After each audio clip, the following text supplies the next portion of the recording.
સામાન્ય રીતે જો કોઈ માણસ હત્યા કરે તો તેને આજીવન કેદ અથવા તો ફાંસીની સજા થતી હોય છે, પરંતુ સુરતમાં એક માનવભક્ષી દીપડાને આજીવન કેદની સજા થઈ છે। સુરત જિલ્લામાં હાલ દીપડાની સંખ્યા 150 પર પહોંચી ગઈ છે। 6 મહિનામાં માનવ પર હુમલાની 3 ઘટના સામે આવી છે, જેમાં ત્રણેય વ્યક્તિનું મોત નીપજ્યું છે। જ્યારે પણ દીપડો માનવભક્ષી બની જાય છે ત્યારે તેને પુનર્વસન કેન્દ્રમાં મોકલવામાં આવતા હોય છે।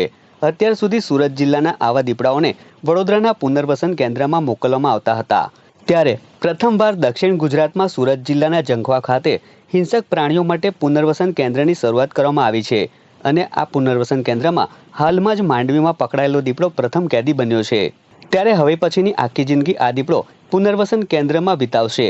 સમગ્ર મામલે સુરત ડીસીએફ આનંદકુમારે જણાવ્યું હતું કે દક્ષિણ ગુજરાતના જંગલોમાં ફરતા દીપડા શિકારની શોધમાં માનવ વસવાટ નજીક આવી રહ્યા છે। ભેંસ, ડુક્કર, વાછરડા સહિતના પ્રાણીઓ ઉપર હુમલા કરવા સાથે દીપડા ઘણી વખત માનવ ઉપર પણ હુમલો કરી દે છે। માનવી ઉપર હુમલો કરવાના બનાવ દિન પ્રતિદિન વધી રહ્યા છે, ત્યારે એક વખત મનુષ્ય પર હુમલો કર્યા બાદ દીપડો પકડાય તો તેને પુનર્વસન કેન્દ્રમાં મોકલી આપવામાં આવે છે। પહેલા દક્ષિણ ગુજરાતમાં પુનર્વસન કેન્દ્ર નહીં હોવાથી દીપડાઓને વડોદરા ખાતે મોકલવામાં આવતા હતા, પરંતુ હવે સુરતના માંડવી સ્થિત જંખવા ખાતે રૂપિયા 1.50 કરોડના ખર્ચે પુનર્वसन केंद्र बनीने तैयार થઈ ગયું છે। लेपर्ड रखने के लिए हमारे पास मतलब इनका बेसिक सुविधा है।